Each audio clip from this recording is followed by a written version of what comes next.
చేరువచ్చిన ప్రతి ఒక్కరికి ప్రభువైన యేసుక్రీస్తు నామములో శుభములు. మనం నిలబడి ఉండగా ఒకసారి మత్తయి సువార్త 24వ అధ్యాయం.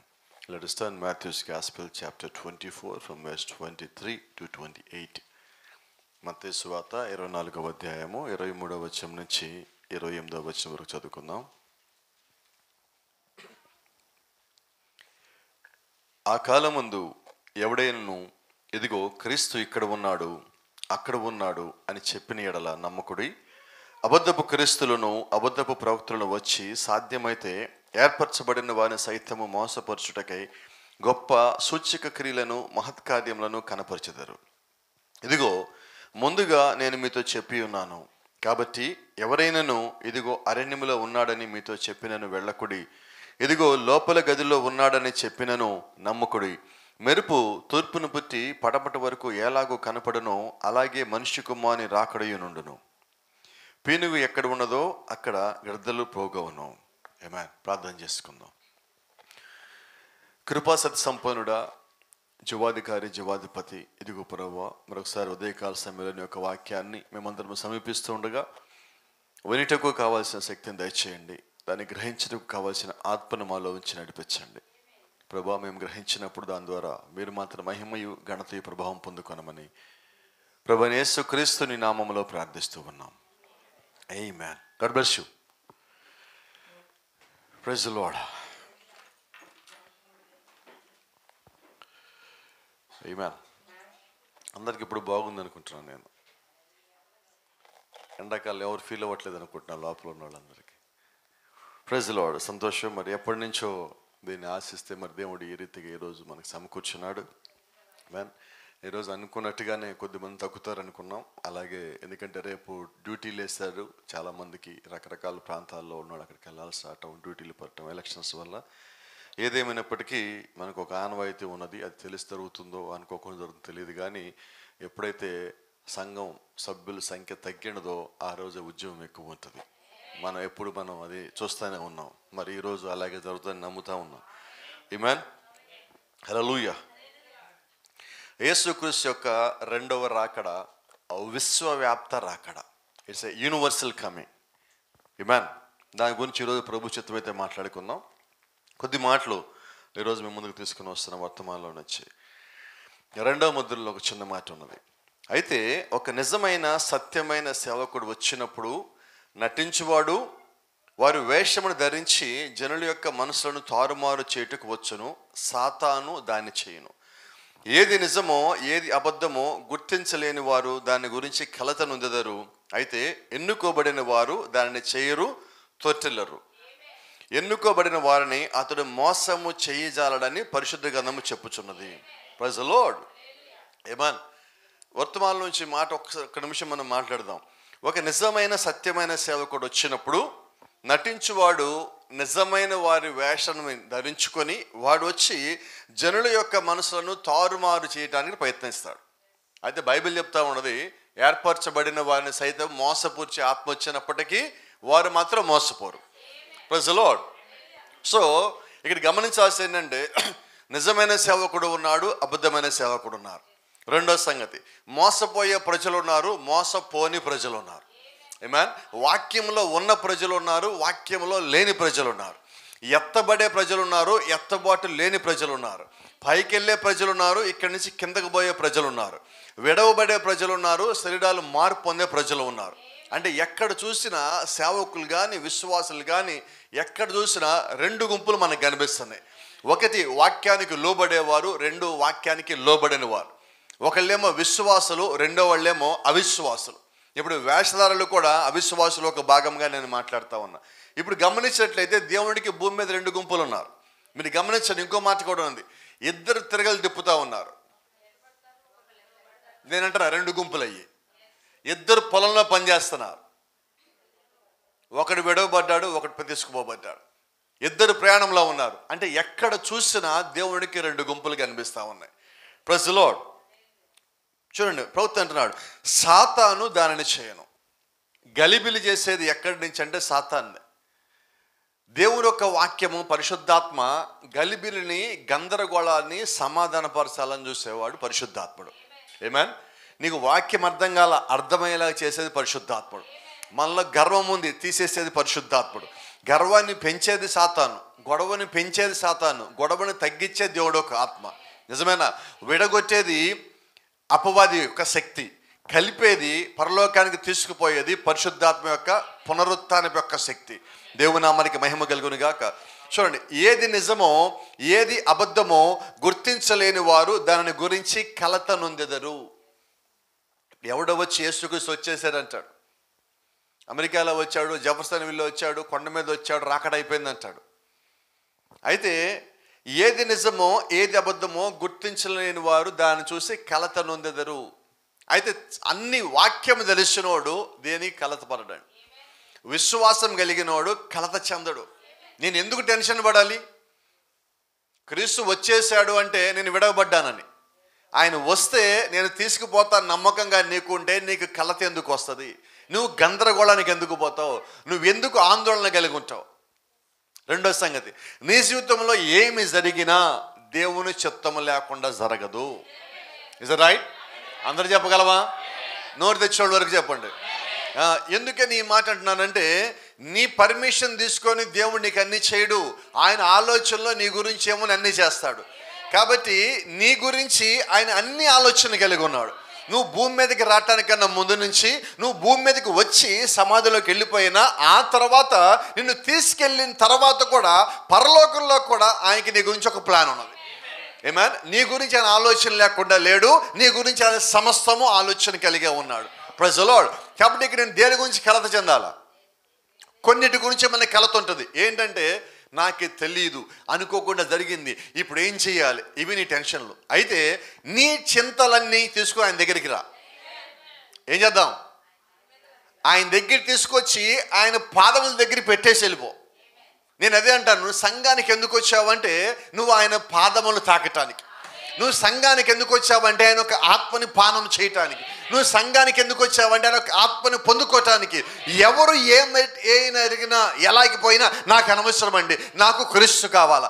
నేను సంఘానికి వచ్చేది వాక్యాన్ని చూడటానికి, వాక్యాన్ని తీసుకుపోవటానికి, విశ్వాసాన్ని పెంపొందించుకోవటానికి, ఆయన వల్లే మారటానికి, నా యొక్క స్థానం తెలుసుకోవటానికి, ఆయన కలుసుకోవటానికి, నాలో నేను సంతోషించటానికి ఇక్కడికి వస్తా ఉన్నా. ఆమేన్. అయితే అపవాది ఏం చేస్తాడంటే, నువ్వు వాళ్ళని చూడు, వీళ్ళని చూడు, ఆ పని చేయి, గందరగోళం చేస్తూ ఉంటాడు. అయితే నిజమైన విశ్వాసులు తొట్టిల్లరు, నిజమైన విశ్వాసులు కంగారు పడరు, నిజమైన విశ్వాసులు వాళ్ళు క్రీస్తు వైపే వారి యొక్క దృష్టిని నిరంతరం సారించే వాళ్ళు అయి ఉంటారు. హల్లెలూయా, ఆమేన్.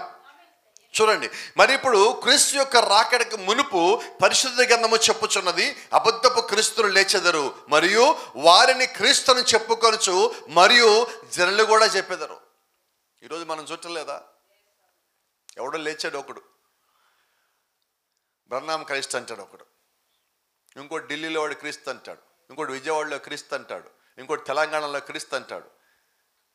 ఎంతమంది క్రీస్తులు ఉంటారా? క్రీస్తు మళ్ళా పుడతాడా? పుట్టడు కదా. మరి వీళ్ళు భూమి మీద పుట్టిన వాళ్ళు మళ్ళీ వీళ్ళు క్రీస్తు ఎట్టగవుతారు? వీళ్ళు కనీసం వాక్యము తెలిస్తే నువ్వు వాళ్ళని పట్టించుకో. ఇదే అంటనా, అబద్ధపు క్రీస్తులు లేచెదరు. అంత్యకాల అభిషిక్తుల వర్తమానాన్ని మాట్లాడుతున్నాడు. అభిషిక్తుడు ఒకడే, కానీ ఈ కాల అభిషిక్తులు చాలామంది అంటున్నాడు. అంటే అర్థం ఏంటి? వీళ్ళందరూ అబద్ధీకులు, మోసపురిచేవాళ్ళు, దొంగలు, కడుపు నింపుకోవడానికి, జేబులు నింపుకోవడానికి వచ్చిన ఇది ఒక దొంగ బ్యాచ్. ఈ బ్యాచ్ ఇక్కడ చెప్పాం కదా, చదువుకున్నాం కదా. నిజమైన సత్యమైన సేవకుడు వచ్చినప్పుడు నిజమైన సత్యమైన సేవకుడు వేషమును ధరించుకొని మోసం చేయడానికి వాడు కూడా వస్తాడు. ఈ కాలపు ప్రవక్త నిజమైన సత్యమైన సేవకుడు. ఆమేన్. దేవుడి ద్వారా పిలువబడిన వ్యక్తి, ఏమీ ఆశించకుండా ఆత్మ నిమిత్తం భారం కలిగి పరిచర్య చేసిన వ్యక్తి, వధువుకి నేను పనిచేయువాడిని ఎరిగి పనిచేసిన వ్యక్తి. అయితే ఆ పేరుని అడ్డం పెట్టుకొని, ఆ ప్రవక్తను అడ్డం పెట్టుకొని, ఆ వర్తమానం అడ్డం పెట్టుకొని, దేవుని ఇచ్చిన జ్ఞానం అడ్డం పెట్టుకొని వారి సొంతానికి కడుపు నింపుకోవటానికి ఆ వెనకాల బయలుదేరిన సేవకులు అనేక మంది, అనేక సంఘాలు, అనేక విశ్వాసులు. ఎలాగైనా హైలైట్ కావాలి, ఎలాగైనా హైలైట్ కావు. నువ్వు దేవుడు హైలైట్ చేస్తే అవుతావు. ఎలాగైనా హైలైట్ అవ్వాలనుకునేవాడు ఎవడంటే కేవలం అపవాది మాత్రమే. దేవుని చిత్తంలో ఉన్నవాడు ఎలాగుంటాడంటే తన పని తాను చేసుకుపోతున్నప్పుడు దేవుణ్ణి ముందు పెట్టుకొని, వాక్యాన్ని ముందు పెట్టుకొని, ఆత్మను నమ్మి ఆత్మ వెనకాల నడిచేవాడు, వర్తమాన క్రమంగా జీవించేవాడు ఎవడైతే ఉన్నాడో వాడిని ఎవడు హైలైట్ చేయాల్సిన పరిస్థితి అవసరం లేదు. ఎందుకంటే వాడు నడుస్తూ ఉన్నది ఎక్కడంటే దేవుని యొక్క వాక్యపు వెలుగు కింద, దేవుని యొక్క పరిశుద్ధాత్మ కింద. There is no need of highlight anything about him. అతని గురించి ఏ ఒక్కరు హైలైట్ చేయాల్సిన పని లేదు. అతను అందరికన్నా తక్కువగా కనిపించవచ్చు, దీనుడుగా కనిపించవచ్చు. అయితే పరిశుద్ధాత్మ యొక్క వెలుగు అతని మీద ఉన్నది, వాక్యపు వెలుగు అతని మీద ఉన్నది, అతనిలో వర్తమానం కనిపిస్తున్నది, అతని జీవితం ప్రకాశిస్తూ ఉన్నది, అతను ఒక సాక్ష్యం కలిగి ఉంటాడు. ఎందుకనంటే క్రీస్తు అతనిలో ఉన్నాడు కాబట్టి. హల్లెలూయా, ఆమేన్. చూడండి, ఇదిగో ఆయన ఎడారిలో ఉన్నాడు అని చెప్పినా దాని నమ్మకుడి, ఇదిగో ఆయన రహస్యపు గదిలో ఉన్నాడు అని చెప్పినా నమ్మకుడి. కొద్దిమంది బుద్ధిహీనులు మాట్లాడుతూ ఉన్నారు, యేసుక్రీస్తు యొక్క రాకడ 63లో జరిగిపోయిందని. ఇప్పుడు జరిగిపోతే ఆయన ఎక్కడున్నాడు? మరి గదిలో ఉన్నాడా, ఎడారిలో ఉన్నాడా? బుద్ధిహీనతకు సమాధానం ఉండదండి. బుద్ధి కలిగిన వాడు అయితే వాక్య ప్రకారంగా పోయినప్పుడు ఆయన సమాధానం ఉంటుంది. ఆయన వస్తే ఒక్క క్షణం ఉన్నాడు, అంతా తీసుకుని పోతాడు. ఇది మనం ఎరుగున్నాం. రెండవ రాకడ ఆయన వచ్చినప్పుడు ఆయన పాదములు నేలకి తాకవు. ఆయన వచ్చింది దానికి, వధువుని తీసుకుపోవటానికి. వచ్చేందుకు ఉండాలి ఆయన భూమి మీద. ఇది కలత పరిచేవారు చెప్పేది. అయితే గమనించండి, దేవుడు ఒక ఆత్మ కలిగిన వాడు. ఈ కలత పరిచే వాళ్ళు ఎంతమంది, లక్షలు కోట్ల మంది వచ్చినా నువ్వు తొట్టిల్లవు, నువ్వు జడియవు, నువ్వు భయపడవు. దీనివల్ల చాలామంది భయపడిపోయి ఏం చేస్తారంటే కొన్నిసార్లు, పాస్టర్ గారు రాకడైపోయిందా? సేవకులు మాట్లాడతారు, రాకడైపోయిందా? రాకడైపోతే నువ్వు నేను బోధించడం ఎందుకు? రాకడయ్యాక బోధకుడు ఎవరు? మనం కాదు. రేపేంటి రేపేంటండి స్పెషల్? రాకడయ్యాక ఎలక్షన్స్ ఉంటాయా? బుద్ధిహీనత కాదు ఇది. ఈ బుద్ధి లేని బిలాములు అందరూ వచ్చేటదా? ఏలయనగా సూర్యుడు తూర్పును ఉదయించి పశ్చిమను అస్తమించినట్లు మనిషి కుమారుని రాకడయు ఆ విధముగానే ఉండును. ఆమేన్. ఇప్పుడు యేసుక్రీస్తు రాకడ ఎక్కడ ఉంటుంది? ఎక్కడి నుంచి ఎక్కడి దాకా? తూర్పు నుంచి, జాగ్రత్తగా, సూర్యుడు తూర్పును ఉదయించి పశ్చిమమున అస్తమించినట్లు మనిషి కుమారుని రాకడయు ఆ విధముగా ఉండును. ఎక్కడ ఒకే ఒక ప్రాంతంలో వచ్చి అలాగే అక్కడి నుంచి అలా వెళ్ళిపోయేది రాకడంటారా? చెప్పండి. లేఖనం ఏమంటుంది? ఇది నీవు నేను పుట్టడానికన్నా ముందు దేవుడు రాయించింది. బైబిల్ చెప్తా ఉన్నది, దేవుడు చెప్పిన మాట. ఆయన భూమి మీద మానవుల శరీరంలో ఉన్నప్పుడు, ఇమ్మానుయేలు శరీరంలో ఉన్నప్పుడు ఆయన పలికిన మాట, భూమి ఆకాశంలో గతించిన నా మాటలలో. ఇప్పుడు ఈ మాట చెప్పినది ఎవరు? ప్రభు అయిన యేసుక్రీస్తు. మరి ఈ మాటని తప్పు అంటున్నారు బిలాములు. ఈ మాట తప్పు అయితే యేసుక్రీస్తు తప్పే కదా. మరి యేసుక్రీస్తు తప్పు అవ్వడు. దీన్ని తప్పుగా చెప్పినోడే తప్పుడోడు అవుతాడు, అబద్ధికుడు అవుతాడు. ఇక్కడ ఏం రాస్తున్నది? ఏలయనగా సూర్యుడు తూర్పును ఉదయించి పశ్చిమను అస్తమించినట్లు మనిషి కుమారుని రాకడయు ఆ విధంగా ఉండును. అంటే యేసుక్రీస్తు రెండవ రాకడ ఎలాంటి రాకడ అంటే అది విశ్వ సంఘటన, విశ్వ రాకడ, యూనివర్సల్. ప్రపంచం మొత్తానికి అది ఆయన ఒక రాకడై ఉన్నది. ఏదో ఒక ప్రాంతానికో, ఒక గదికో, ఒక ఎడారికో, ఒక దేశానికో, ఒక జెఫర్సన్ విల్కో, ఒక లూయిస్ విల్లాకో కాదండి. ఆయన ఏదో ఒక సంఘానికి రాటల్లా, ఏదో ఒక ఊరికి, ఒక గ్రామానికి రాటల్లా. అక్కడ బేతప దగ్గరికి వచ్చి నాకు ఒక గాడిద కావాలన్నట్టు ఆయన ఒక గ్రామానికి పోయి నాకు ఒక వధువు కావాలని అడగటల్లా. ఇది ప్రపంచంలో ఉన్న వధువు అయి ఉన్నది. ఇది ప్రపంచం మొత్తానికి ఆయన ఒక రాకడై ఉన్నది. చూడండి, ప్రభుత్వం అంటున్నాడు, అవును ఆయన ప్రత్యక్షమగును, మరది ఒక విశ్వ సంఘటన, ప్రపంచం మొత్తము చూసే ఒక కార్యమై ఉన్నది. Praise the lord. 64వ సంవత్సరాల ప్రశ్నలు మరి జవాబులు అంటున్నాడు. యేసు చెప్పెను, మెరుపు పుట్టి తూర్పు నుండి పడమర వరకు ఎట్లు బయలు వెళ్ళునో ఆ ప్రకారముగానే మనిషి కుమారుని ప్రత్యక్షయు ఉండును. ఒక పునరుత్థానము, ఒక ఎత్తబాటు, అవన్నీ ఉండును. ఏమన్ అంటే క్రీస్తు యొక్క రాకడ, లేకపోతే కొద్దిమంది అంటున్నట్టుగా ప్రత్యక్షత అయినా రాకడైనా ఇక్కడ మాట్లాడుతున్న మాట. ఆయన రాగానే ఏం జరుగుతుంది? ఒక పునరుత్థానము, ఒక ఎత్తబాటు, అన్నీ కలిపి ఉండును. క్రీస్తు వచ్చాడంటే దానిలోనే మృతులు పైకి లేవటము, దానిలోనే ఒక ఎత్తబాటు. ఈ రెండు కలిపితేనే ఆయన ఒక రాకడవుతుంది. దేవుని నామానికి మహిమ. ప్రభు యొక్క జ్ఞానం బట్టి గమనించండి. ఇలా చెప్పుకుందాం. వాక్యం నందు విశ్వాసం కలిగి ఉండి నేను చెప్పుచున్నాను, కృపా సంబంధమైన ఆలోచనలు ఇవి మనము అని చెప్పుచున్నాను, మీతో కూడా నేను ఉన్నాను. క్రీస్తు యొక్క శరీరం అంతయు అందులో ఉన్నది, విశ్వవ్యాప్తంగా అది ఉన్నది. ఆమేన్. ఇప్పుడు యేసుక్రీస్తులో ఉన్న ఆయన వివాహం చేసుకోబోయే వధువు ఎక్కడ ఉన్నదంటే గుంటూరులోనే ఉన్నదా, విజయవాడలోనే ఉన్నదా, అమెరికాలో మాత్రమే ఉన్నదా అంటే ఇప్పుడు యేసుక్రీస్తు శరీరం ఎక్కడ ఉన్నది? అపోస్తలుడైన పౌలు ఎఫెసీయులో మాట్లాడినట్టుగా యేసుక్రీస్తు యొక్క సంఘం అనే శరీరము క్షేమాభివృద్ధి కలుగుటకై ఇక్కడ సంఘాన్ని శరీరంతో పోలుస్తున్నాడు. అపోస్తలుడైన పౌలు ఇంకో మాట కొరింథీయులు అంటున్నాడు, మిమ్మల్ని అందరినీ ఒక్కడే పురుషుడికి ప్రదానం చేస్తుని. అంటే అక్కడ ఆయన ఒక కన్యకని, ఇక్కడ సంఘమును ఆయన ఒక కన్యకగా చూపిస్తున్నాడు, ఇక్కడ సంఘమును ఒక స్త్రీగా చూపిస్తున్నాడు, ఇక్కడ సంఘమును శరీరం అని చెప్తా ఉన్నాడు. ఇక్కడ క్రీస్తు యొక్క శరీరం అన్నా, క్రీస్తు యొక్క సంఘం అన్నా, క్రీస్తు యొక్క భార్య అన్నా, క్రీస్తు యొక్క వధువు అన్నా, క్రీస్తుకు సిద్ధపరచబడిన కన్యక అన్నా అందరూ ఒకటే. ఆమేన్. 30 మంది లేరండి, అందరూ ఒకటే. ఎందుకంటే క్రీస్తు శరీరం మనం ఇక్కడ మాట్లాడుతూ ఉన్నది. రైట్. క్రీస్తు శరీరము ఈ భూమి మీద ఎక్కడ ఉన్నది? అపోస్తలుడు పౌలు అంటున్నాడు, మనమందరము ఒక్కటే శరీరంలోకి బాప్తిజం పొందితిమి. అంటే అందరం ఒక్కటే శరీరంలోకి బాప్తిజం పొందామంటే ఆ ఒక్క శరీరం పేరే యేసుక్రీస్తు యొక్క సంఘము. ఈ సంఘం ఎక్కడ ఉన్నది? ప్రపంచమంతా ఉన్నది. Praise the Lord. ఆమేన్. మనం పునరుత్థానం చెందినప్పుడు ముందుగా జరుగుదాన్ని చూద్దాం. మనం పునరుత్థానం చెందాలంటే ఒకవేళ మనము క్రీస్తు యొక్క రాకడ సమయానికి నిద్రించి సమాధుల్లో కానీ ఉంటే ముందు మనము లేవాలా, అంతేనా? ఆ తర్వాత భూమి మీద సజీవులుగా ఉన్న వారు ఎవరైతే ఉన్నారో వారు మార్పు చెందాలి. లేదా దేవుని యొక్క మహాకృప మన మీద కానీ ఉంటే, మనము కానీ జీవించి ఉంటే, మనకన్నా ముందు మృతులైన వారు వాళ్ళు లేవాలా, వాళ్ళు మన దగ్గరికి రావాలా, అప్పుడు వాళ్ళు మనం కలిసి పైకి వెళ్ళవలసిన వారు. ఆమేన్. చూడండి, మొదట పునరుత్థానం జరుగును, నిద్రించిన వారి పునరుత్థానం అది ఒక మేల్కొని కాలం వచ్చును. నిద్రపోయే వాళ్ళు మేల్కొనే కాలం రావాలా. యేసుక్రీస్తు రాకడలో జరిగే సంఘటన ఇది. చెప్పండి, పునరుత్థానం. రైట్. ఇప్పుడు మనం ఇక్కడ ఉన్నాం, మన బంధువులందరినీ, చనిపోయే వాళ్ళందరినీ ఒకటే సమాధిలో పెట్టామా? ఒకే ఊర్లో, ఒకే ప్రాంతంలో, ఒకే గ్రామంలో? మరి ఇప్పుడు క్రీస్తు యొక్క రాకడ వచ్చినప్పుడు వాళ్ళు ఎక్కడెక్కడున్నారు అక్కడెక్కడి నుంచి లేవాలా? నిజమేనా? మరి అదే నిజమైతే ఇప్పుడు రాకడ ప్రపంచవ్యాప్తమా కాదా? అవునా?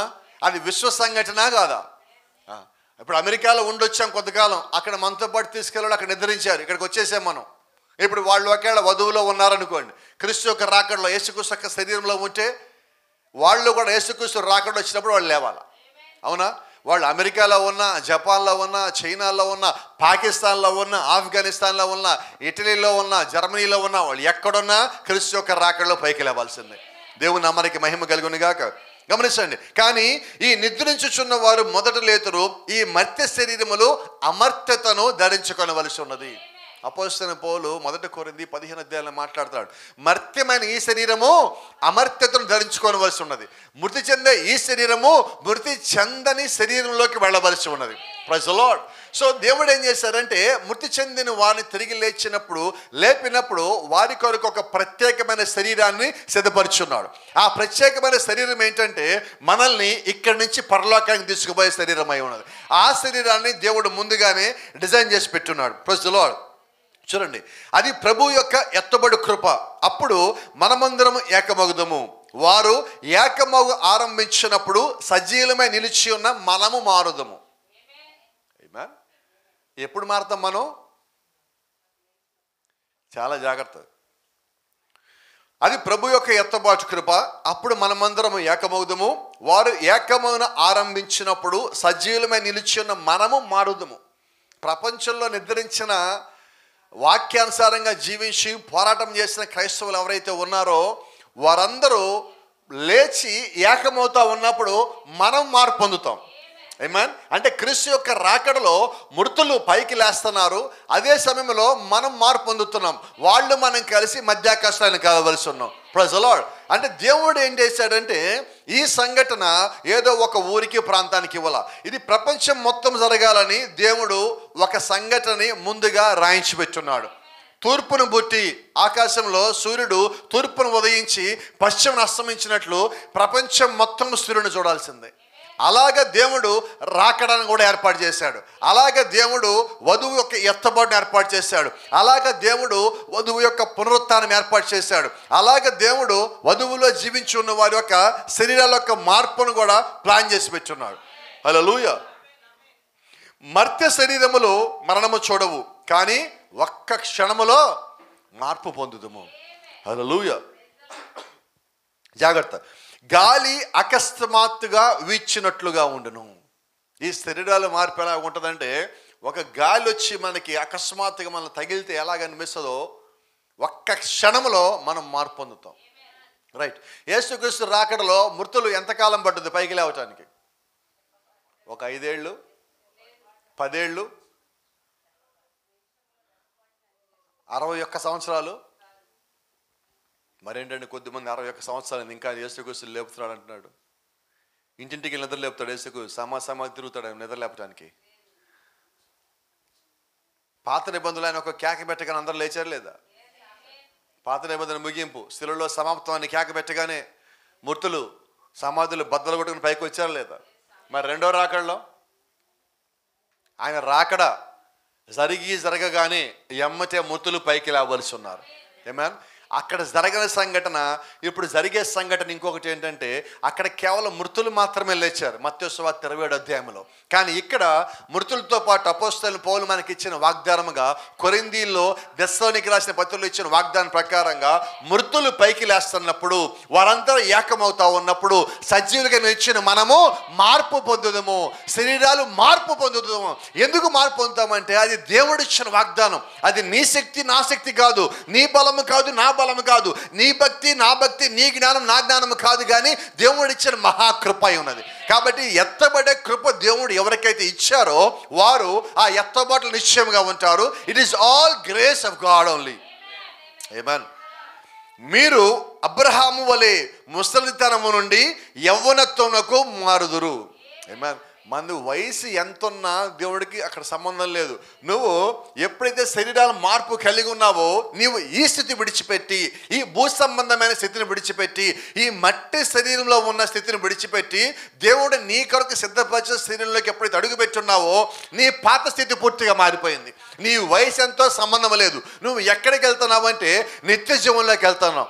నిత్య జీవంలో వృద్ధులు ఉండరు, నిత్య జీవంలో ముసలి వారు ఉండరు, నిత్య జీవంలో తల వెంట్రుకలు నలిసిన వారు ఉండరు. అక్కడ ఎవరు ఉన్నారంటే నిత్యము ఆయనతో పాటు ఎవరైతే ఉంటారో వారంతా ఒకే రకమైన వయసులో ఉన్నవారై ఉన్నారు. Praise the lord.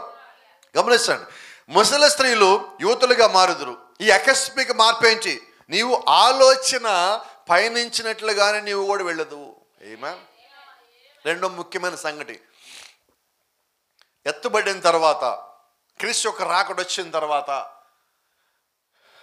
ఈ శరీరము మార్పు చెందిన తర్వాత మనం ఎలాగుంటాం?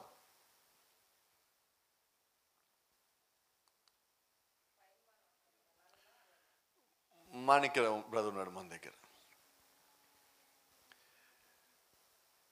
ఇంకెక్కడో సంతోషం చూడాలనిపించింది. ఎక్కడున్నాడు సంతోషం? సంతోషం చూడాలి అనుకోగానే ఈయన ఎమ్మటి అక్కడికి వెళ్ళి ఉంటాడు. నా మాటలు మీకు అర్థమవుతున్నాయా? అంటే నువ్వు ఎప్పుడైతే ఎత్తబాటులోకి వచ్చున్నావో, నీ లోపల ఆలోచన వచ్చినప్పుడు ఆలోచన ఎంత స్పీడ్గా వచ్చిందో అంతే స్పీడ్గా నువ్వు అక్కడికి వెళ్ళగలుగుతావు. ఆమేన్. అంటే నువ్వు బయటికి పోవటము, టికెట్ కొనుక్కోవటం, వీసా అప్లై చేయటం, ఇంక ఈ ప్రోగ్రామ్ ఏమీ లేదు. గోడల్ని నాపలేవు, ఓడల్ని నాపలేవు, విమానాలు తీసుకుపోవాల్సిన పనే లేదు. నీ ఆలోచన ఎలాగైతే నువ్వు అలాగ వెళ్ళిపోతావు. అంటే నువ్వు ఏ స్థితికి వచ్చున్నావు అంటే, ఇప్పుడు దేవుడు నీకు ఒక ప్రత్యేకమైన స్థితి ఇచ్చున్నాడు. గతంలో నేను మీకు చెప్పినట్టుగా ఒక దేవుని దూత ఒక్క సెకండ్లో భూమిని మొత్తాన్ని 8 సార్లు చుట్టి రాగలడు. ఒక దూత. నువ్వు ఎత్తబడిన తర్వాత నువ్వు దూత కన్నా ఎక్కువ స్థితికి వచ్చున్నావు. అవునా?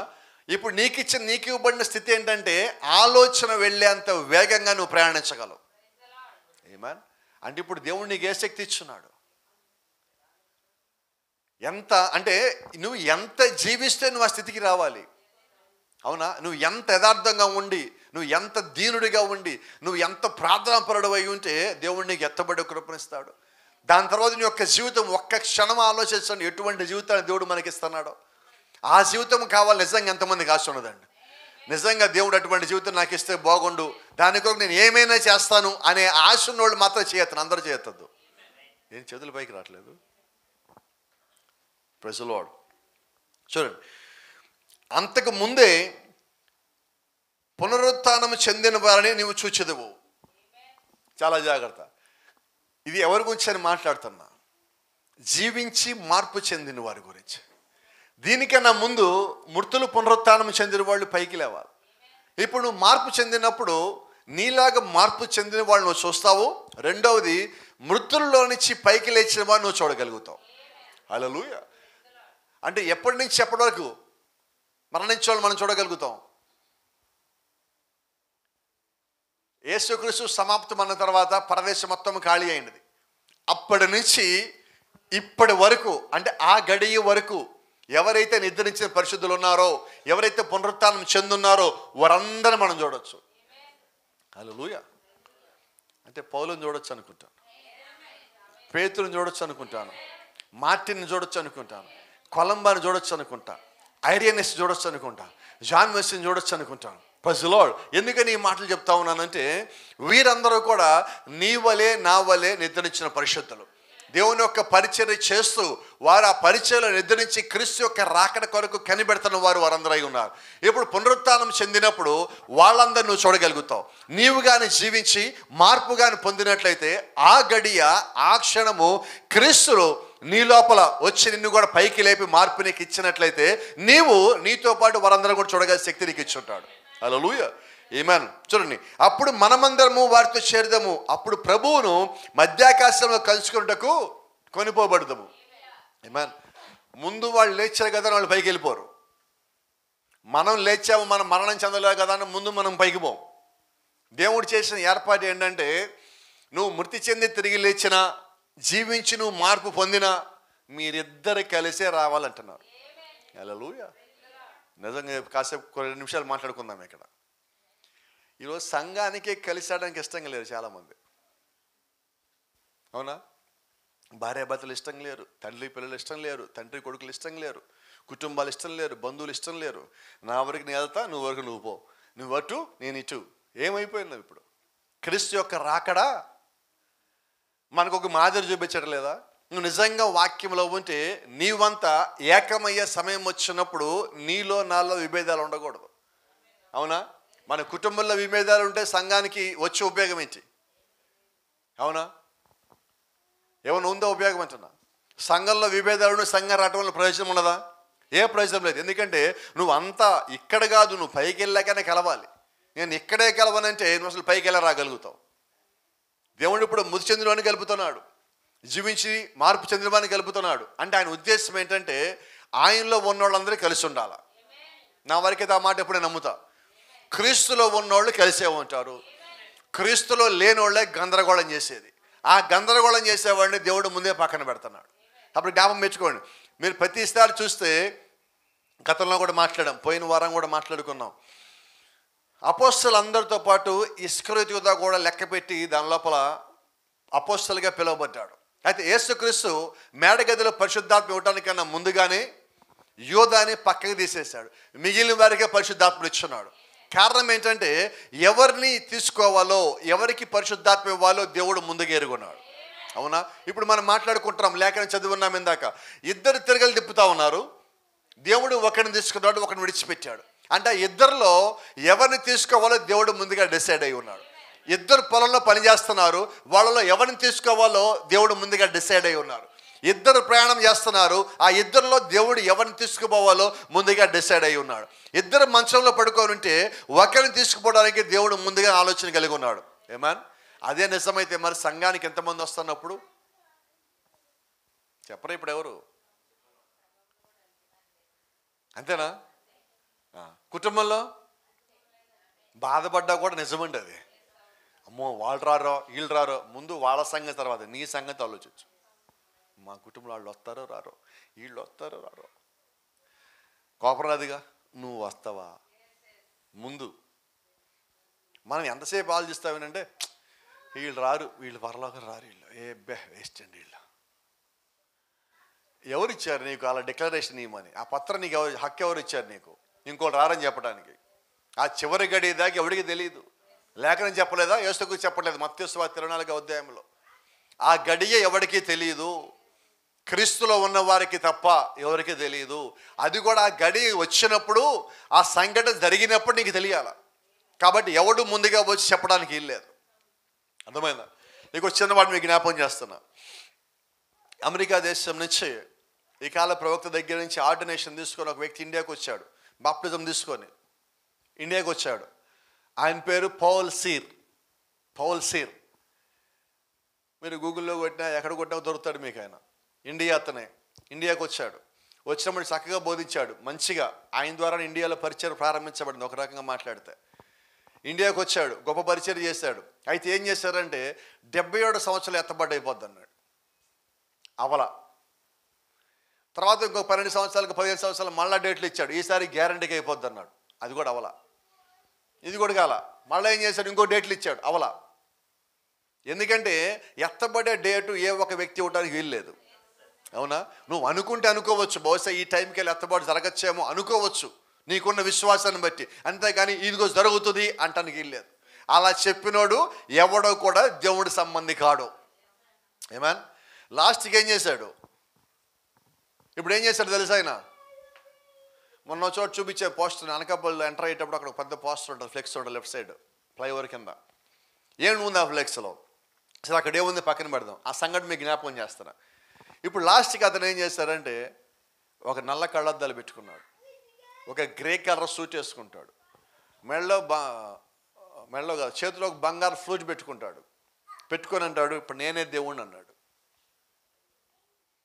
ఆయన పేరు లహరి కృష్ణ. ఇప్పుడు పాలసీ ఏమయ్యాడు? లహరి కృష్ణ అయ్యాడు. అందుకని అపోస్తలుడైన పౌలు ఒక మాట అన్నాడు, నాకు ఆ మాట చాలా ఇష్టం, గౌరవం కూడా. ప్రకటించి భ్రష్టుడిని అయిపోతాను, నా గురించి ప్రార్థించండి అంటాడు. అవునా? ఆయన చెప్పాడు ఎత్తబాట్లన్నీ కాటల్లా. లాస్ట్కి ఏం ఎత్తబాట్లు కాటలేదు కదా, ఇక ఏకంగా నేనే దేవుణ్ణి అన్నాడు. ఏమైంది ఇప్పుడు? రాకడ తేదీలు తెలియకుండా ప్రకటించినోడు ఎవడైనా కూడా దేవుడి సంబంధి కాడు. మీకు అదే చెప్తున్నా. ఇందా మనం చెప్పుకున్నాం, సత్యమైన నిజమైన సేవకుడు వచ్చినప్పుడు అబద్ధం చేసేవాడు ఆ వేషం ధరించుకొని, అంటే నిజమైన సేవకుడు వేషం ధరించుకొని వాడొచ్చి ప్రజల్ని గందరగోళం చేస్తారు. ఇప్పుడు ప్రజలు ఏం చేస్తారంటే నిజమైన వర్తమానం వినరండి, ఈ అబద్ధమైన చూసి మొత్తం అబద్ధం కదా అంటారు. అంటే నిజము ఎప్పుడు నిజమే, వాక్యం ఎప్పుడు వాక్యమే. నేను వాక్యము దాటిపోతే నాది తప్పు. ఇతరులు నా గురించి ఏమనుకో నాకు లెక్క అయితే లేదండి. నేను వాక్య ప్రకారం వెళ్తున్నానా లేదా అన్న దేవుడు నన్ను చూస్తాడు. దాని కొరకు దేవుడు నాకు పరిశుద్ధ గ్రంథం ఇచ్చాడు, దానికి లోబడిన దేవుడు పరిశుద్ధాత్మ ఇచ్చాడు. బోధించేవాడు పరిశుద్ధాత్మ, దాన్ని వెంబడించేవాడు నిజమైన క్రీస్తులో ఉన్న సంఘమై ఉన్నారు. దేవుని నామానికి మహిమ కలుగును గాక. ఒక చిన్న సంగతి మీకు జ్ఞాపకం చేస్తాను. నిన్న మనం మాట్లాడుకున్నాం, అమెరికాలో వ్యక్తి చనిపోతే అతను దేవుడు యొక్క శరీరంలో బాప్తిజం పొంది వాక్య ప్రకారంగా జీవించిన వ్యక్తి అయితే అతను మళ్ళా పైకి లేవాల్సి ఉందా, లేవాల్సి లేదా? గట్టిగా చెప్పండి. రైట్, ఇలా మాట్లాడుకుందాం. సముద్రంలో చనిపోయిన వారు, రైట్, సింహాలు తినేసిని మంటల్లో కాలిపోయారు. రైట్, ఇప్పుడు మనకి శరీరం లేదే, మంటల్లో కాలిపోతే బూడిద అయిపోయిందే. సింహాలు తినేస్తే ఏం మిగల్చలేదే. నా మాటలు మీకు అర్థమవుతున్నాయా? అది నాకు కనబడకపోవచ్చు, కానీ అది ఆయన యొక్క ప్లాన్ అయి ఉన్నది. ఆయన ప్లాన్ ఎప్పుడు ఫెయిల్ కాదు. దీనికి ఒక చిన్న ఉదాహరణ చెప్తాను. ఎహెజ్కేల్ని దేవుడు ఒక గుహలోకి తీసుకుపోయాడు. జ్ఞాపకం ఉండదా? ఏ గుహ అది? ఎముకల లోయ. ఆ ఎముకల లోయలో ఎంతమంది శరీరాలు ఉన్నాయి? ఎవడివి లేవు. శరీరం ఎవడు, అన్ని ఎముకలే మిగిలినాయి. అవునా? ఒక్కడిదన్నా ఉందా శరీరము? కానీ గుహలోంచి బయటికి ఎలాగొచ్చారు? అందరు శరీరం కలిగి వచ్చారా? మరి శరీరం ఎక్కడి నుంచి వచ్చింది? దేవుడు ఒక మాట చెప్పాడు, ఇదిగో వారి శరీరం, వారి యొక్క ఎముకల మీద నేను మాంసమును కప్పెదను, నరములను కప్పెదను, చర్మముతో కప్పెదను, వారి లోపలికి జీవవాయుని పంపెదను. ఈరోజు అదే దేవుడిని మనం కలిగి ఉన్నాం. ఈరోజు అదే దేవుడు మళ్ళా తిరిగి వస్తా అన్నాడు. ఈరోజు అదే వాగ్దానం దేవుడు మనకిస్తున్నాడు. అక్కడ లోయలో వారు మాత్రమే పైకి లేచున్నారు. అది ఒక ప్రాంతము, అది ఒక ఊరు, అది ఒక చోట మాత్రమే దేవుడు చేసిన కార్యమై ఉన్నది. అయితే ఈ దినమున యేసుక్రీస్తు యొక్క రెండవ రాకడ విశ్వవ్యాప్త సంఘటన అయి ఉన్నది. ప్రపంచం మొత్తం సమాధుల్లోంచి పైకి లేవలసి ఉన్నారు. ఆయనలో ఉన్నవారు మొత్తం పైకి లేవలసి ఉన్నారు. దేవుడు వారి కొరకు ఇచ్చే శరీరమును వారు తప్పక తిరిగి పొందవలసిన వారై ఉన్నారు. హల్లెలూయా, ప్రైజ్ ది లార్డ్. గమనించండి, పందెపు రంగంలో సింహం చేత తినివేయబడిన వారు, అగ్నిగుండంలో తోయబడిన వారు, ఎముకలు లేకుండా ధూళిగా మారిపోయిన వారు మరలా లేచెదరు. ఆమేన్. నువ్వు డస్ట్గా మారిపోయినా, మీకు ఒక చిన్న సంగతి జ్ఞాపకం చేస్తాను. ఇప్పుడు కూడా మనకు వచ్చినాయి, ఇక్కడ కూడా సమాధులు మొత్తం నిండిపోయినాయి. ఇప్పుడు సమాధిలో పూడ్చిపెట్టాల్సిన స్థలం ఇవ్వటల్లా చాలా చోట్ల. ఏం చేస్తున్నారు ఇప్పుడు? గట్టిగా చెప్పండి. అమెరికా దేశం ఎలా కలుస్తుందో తెలుసా మీకు? కరెంటు మీద ఈ బాడీని మొత్తం పంపించి ఒక 10 నిమిషాలు మీరు అక్కడే ఉండే ఏం మిగలదు. అంతేనా? మీకు కావాలంటే మనం అడుగుతాంగా, చచ్చిపోయిన తర్వాత వాళ్ళు మొత్తం కాల్ చేసిన తర్వాత కొద్దిగా బూడిద ఇవ్వండి అని తెచ్చుకుంటాం. ఏమైపోయారు ఇప్పుడు వాళ్ళు? నువ్వు నీళ్ళల్లో చనిపోయిన వ్యక్తిని తీసుకొచ్చి నువ్వు పాతిపెట్టిన కొద్ది కాలానికి శరీరం మొత్తం బొద్దగా ఎముకలు ఉంటాయి, అవునా? చిన్న చిన్న ఎముకలు మొత్తం కలిసిపోతాయి భూమిలో. ఏవో పెద్ద పెద్ద మాత్రం అలాగ ఆకారాన్ని కనిపిస్తాయి, మిగతా ఏమి ఉండవు. మరి ఇలా కాల్ చేస్తే, మరి ఇప్పుడు ఈ వ్యక్తి ఇలా కాల్ చేయబడిన వ్యక్తి ఒకవేళ దేవుళ్ళు ఉన్న వ్యక్తి అయితే బూడిదగానే ఉన్నది. నువ్వు కొండలో బూడిద పెట్టుకున్నావు, బూడిదగానే ఉన్నది. దానికి దీనికి సంబంధం లేదు. ఆ శరీరము క్రీస్తు యొక్క రాకడలో మళ్ళీ పైకి లేవలసి ఉన్నది. ఇప్పుడు నా నమ్మకం ఏంటంటే, నేను ఏ స్థితిలో పడిపోయినప్పటికీ నేను వాక్యములోగా నిలబడి ఉన్నట్లయితే ఆ దినం వచ్చినప్పుడు నేను జీవించి ఉంటే మార్పు చెందుతాను. ఒకవేళ మరణించిగాను ఉంటే మృతులు పైకి లేచే సమయం వచ్చినప్పుడు, ఆ పునరుత్థానం వచ్చినప్పుడు నిశ్చయంగా నేను ఆయనలో ఉండవలసిన వాడై ఉన్నాను. ఏ స్థితిలో ఉన్నా కూడా దేవుడు నన్ను పైకి లేపేవాడై ఉన్నాడు. ఆమేన్. బైబిల్ చెప్తా ఉన్నది, కనురెప్ప పాటులో మార్పు పొందుదము, మృతులు పైకి లేచెదరు. ఒక్క రెప్పపాటులో క్రీస్తు యొక్క రాకడ అలాగే జరుగుతూ ఉండగానే వీళ్ళకి ఇలా లేకవలసి ఉన్నారు. వాళ్ళు అలా ఏకమవ్వాలా? వాళ్ళు ఏకమయ్యేటప్పుడు అప్పటికి కానీ మనం జీవించి ఉంటే మనం మార్పు పొందుతాము. ఇవన్నీ ఎలా జరుగుతాయి అంటే అపోస్తలుడు పౌలు అంటాడు, రెప్పపాటు కాలములో. ఆమేన్. కడబోర మోగగానే మనమందరం మార్పుదము. ఒక రెప్పపాటు కాలంలో మనమందరం మార్పు పొందుదము. అంటే పౌలు గారు ఇది ఆయన సొంతానికి రాశాడా? అపోస్తలుడు పౌలు ఒక మాట అన్నాడు, నాకు ఇది ఏ మనుషుడు నేర్పించలేదు, కానీ దేవుని ప్రత్యక్షత వల్ల మాత్రమే ఇది రాస్తున్నాను.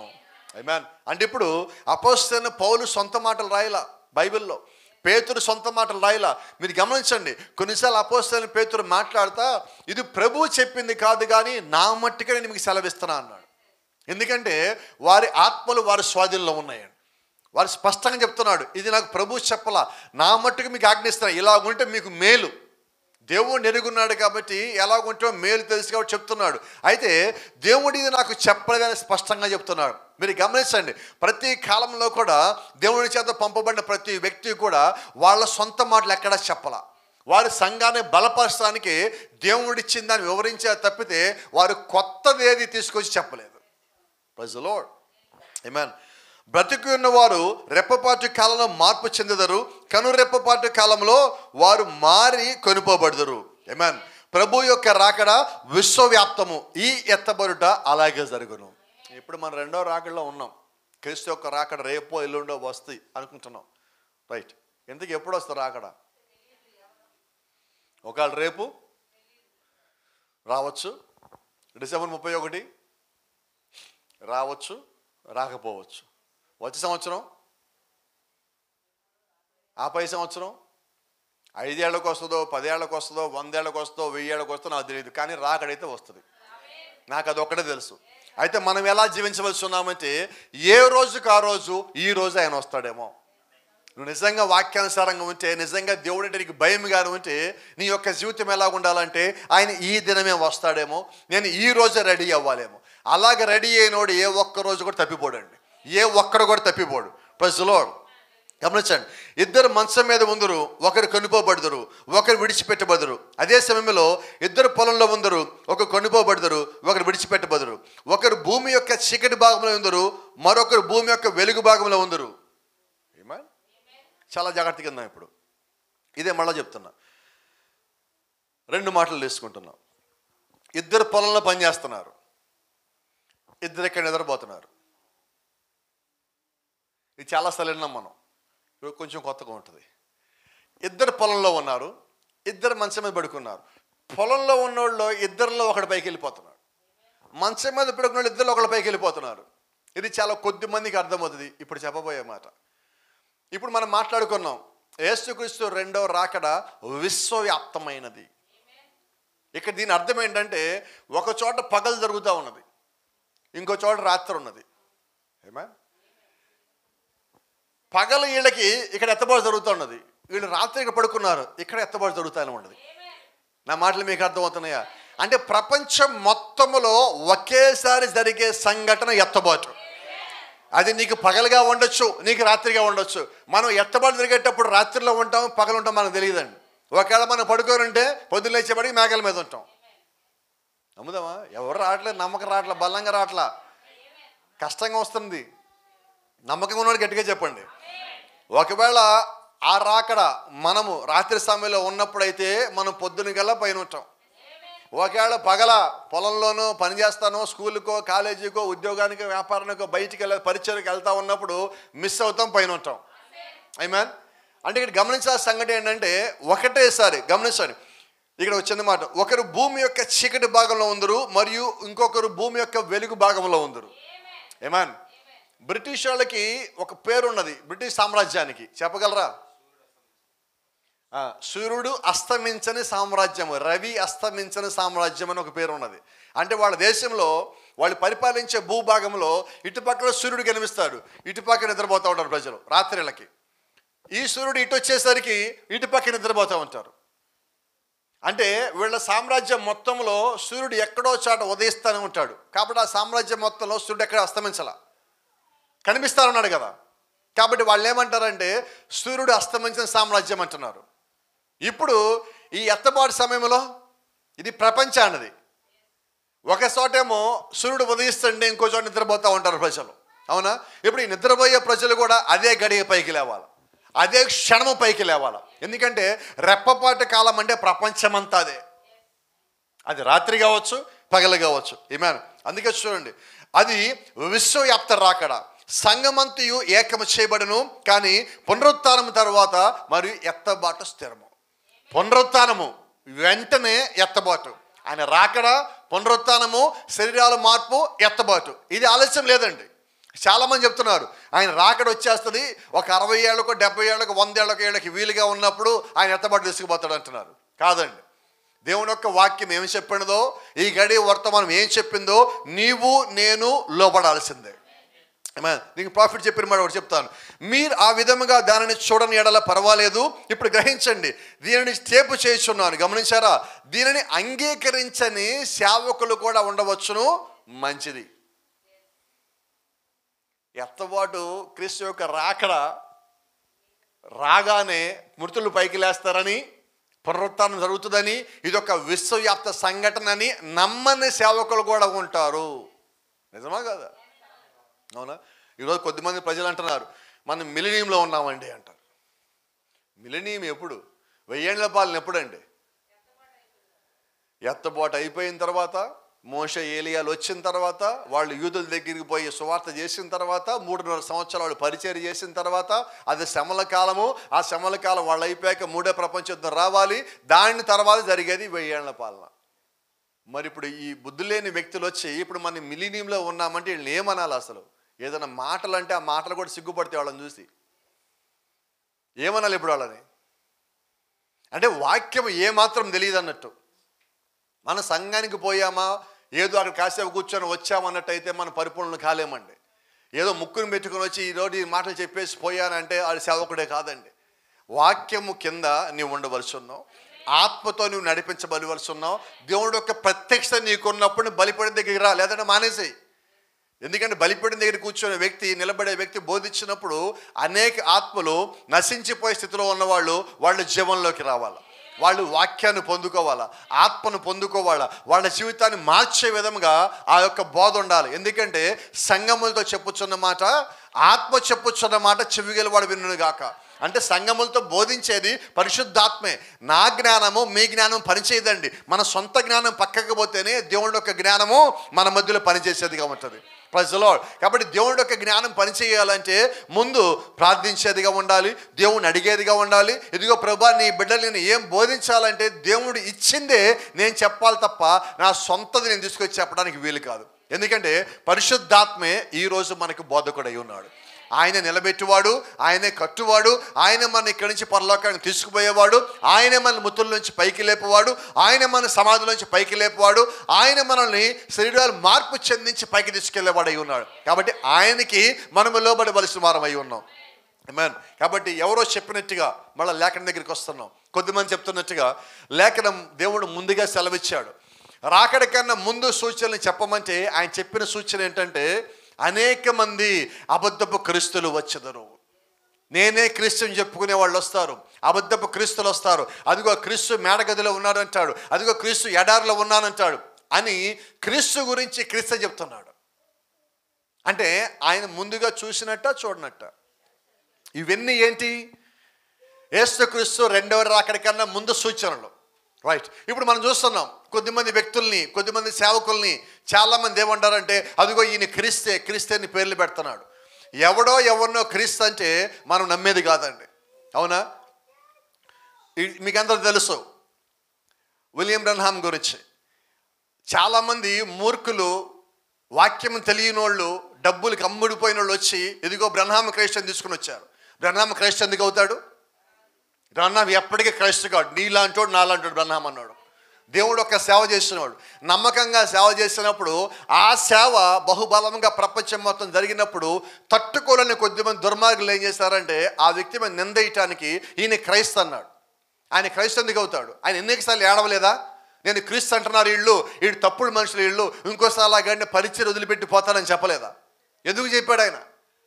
ఎందుకంటే అబద్ధికులు పైకి లేవాలా, నిజమైన దాన్ని భ్రమపరచాలా, నిజమైన దానికి విలువ లేకుండా చేయాలంటే కొద్దిమంది దుర్మార్గులు కూడా బయలుదేరాలి.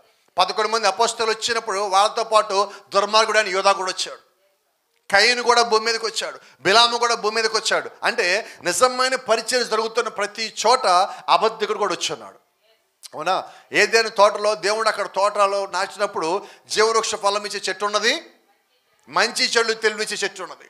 ఏబేలు ఉన్నాడు, కయీను ఉన్నాడు, యేసుక్రీస్తు ఉన్నాడు, అపవాది ఉన్నాడు, క్రీస్తు ఉన్నాడు, ఇస్కరియోతు యూదా కూడా వచ్చున్నాడు. కారణం ఏంటంటే నిజమైనది ఉన్న ప్రతి చోట అబద్ధం కూడా వచ్చింది. అవునా? ఈరోజు దొంగ నోట్లు లేవా చలామణిలో? గట్టిగా చెప్పండి. ఎలాగున్నాయి? నిజమైనది ఉన్నది కాబట్టి. నిజమైనది లేకపోతే ఉండదు. ఎందుకు ఉండదంటే నిజమైనది లేకపోతే అబద్ధం రాలేదు కదా.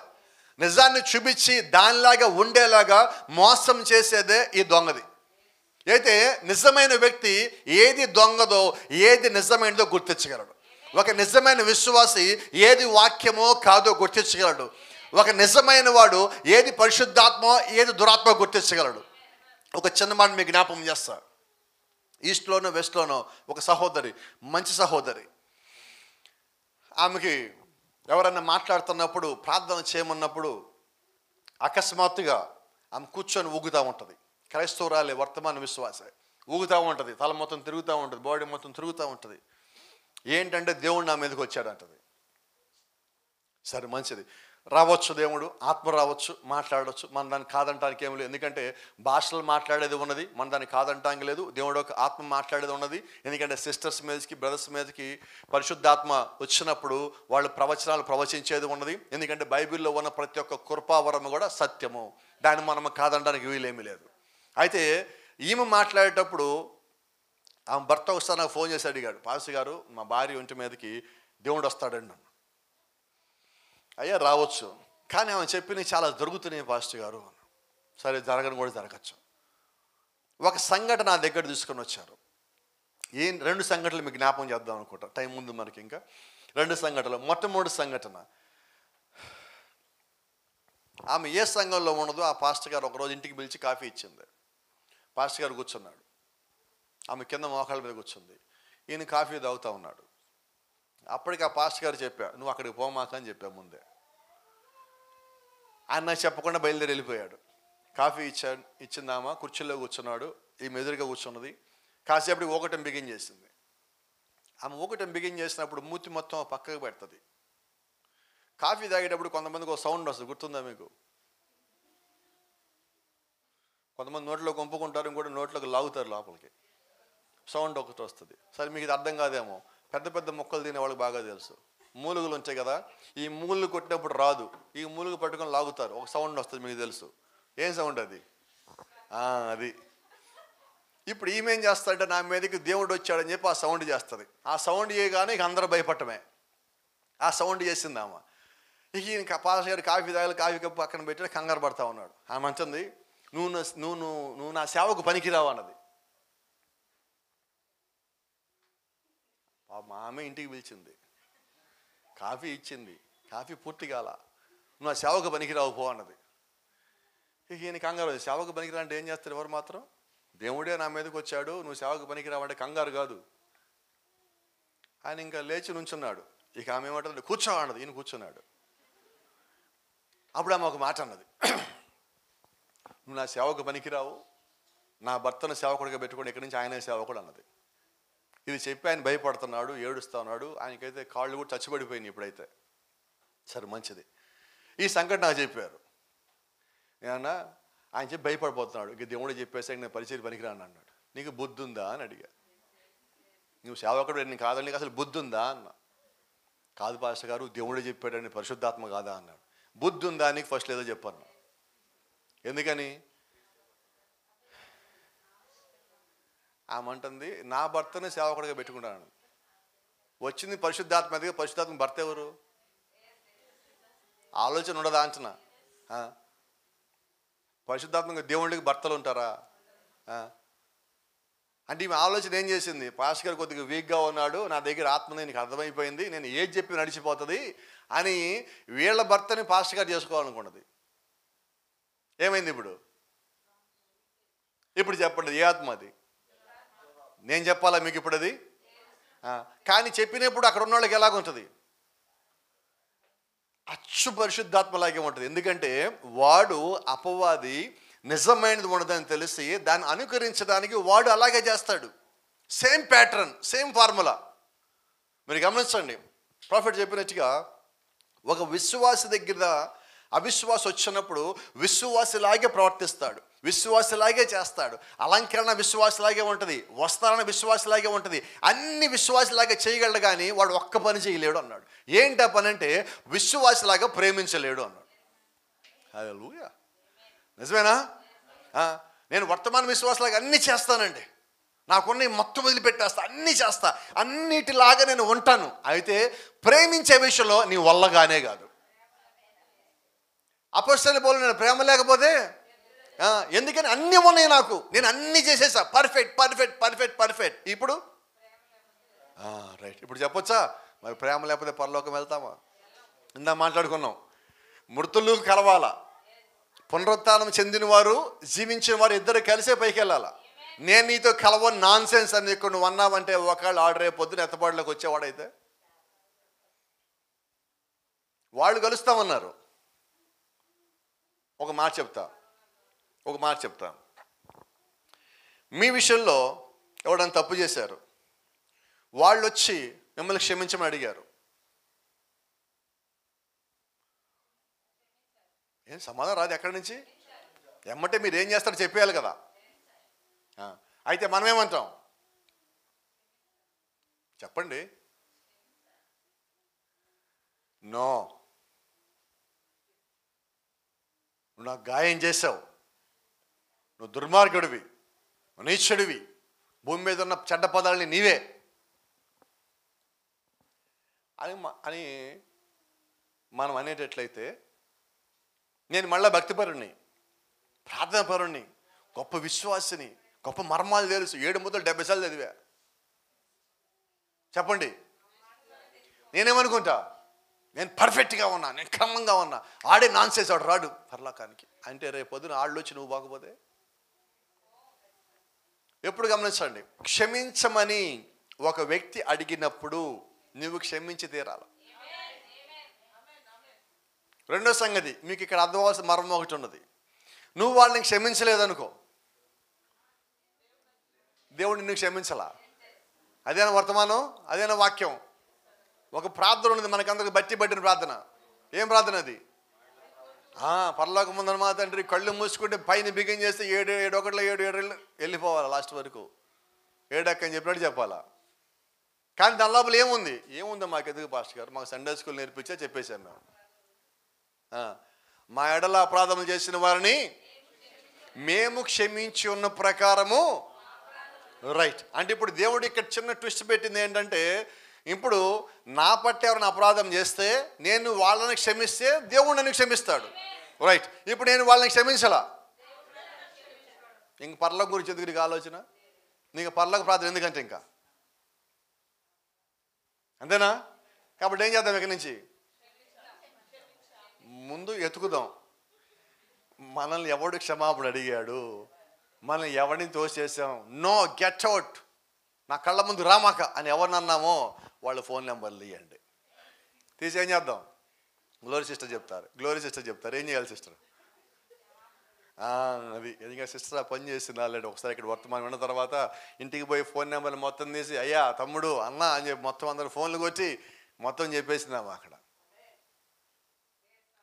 ఇప్పుడు ఒక మాట చెప్తా, చిన్నప్పటి నుంచి ఎవరికి సారీ చెప్పాలా. కానీ ఏం జరిగినది, వాక్యం లోపలికి వచ్చిన తర్వాత ఇది నాకు కరెక్ట్ కాదు, అదే అంటున్నా. నీ లోపలికి వాక్యం వచ్చినప్పుడు నిన్ను ఆ వాక్యము కుదురుగా ఉండనీదు. నువ్వు ఎక్కడ సమాధాన పడవలసి ఉన్నావు అక్కడ నువ్వు సమాధాన పడాలా. నువ్వు ఇక్కడే సమాధానం లేకపోతే పరలోకానికి వచ్చి ఏం చేస్తావు? అసలు పరలోకానికి వస్తావా అంటున్నా. కాబట్టి ఈరోజు జ్ఞాపకం పెట్టుకోండి, మృతుల్ని దేవుడు పైకి లేపినప్పుడు సజీవులతో ఆయన కలుపుతూ ఉన్నాడు. మనం సజీవులుగా ఉండి కలవకపోతే ఇద్దరు పరలోకానికి వచ్చేది లేదండి. కాబట్టి ఇక్కడ సమాధానం పడితేనే నువ్వు పరలోకానికి వచ్చేది. క్రీస్తు ఎత్తబాటు ఇచ్చింది సమాధానంగా ఉండే వాళ్ళకి, క్రీస్తు పునరుత్థానం ఏర్పాటు చేసింది సమాధానంగా ఉండే వాళ్ళకి.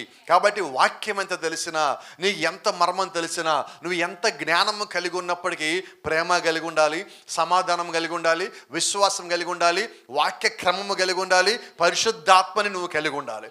పరిశుద్ధాత్మని నువ్వు కలిగి ఉండగా నిన్ను అపవాది ఏమీ చేయలేడు, వాడు నిన్ను పడగొట్టలేడు. నువ్వు వాక్యపు లోతుల్లో నాటబడినట్లయితే, నీ హృదయపు లోతుల్లో వాక్యం పరిపూర్ణంగా స్థిరపరచబడినట్లయితే నిన్ను ఏ ఒక్కడు నేను దేవుడిని తప్పించలేడు.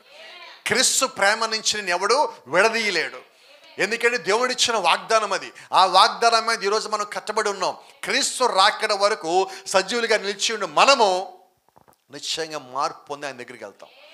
ఇది ఒక్క ఊరి సంఘటన కాదు, ఇది ప్రపంచవ్యాప్త సంఘటన. కాబట్టి ఎక్కడున్నా ముందు మనం సమాధానంగా ఉండాలి. ఆమేన్. God bless you. దేవుడు మిమ్మల్ని దీవించును గాక. షాలోమ్.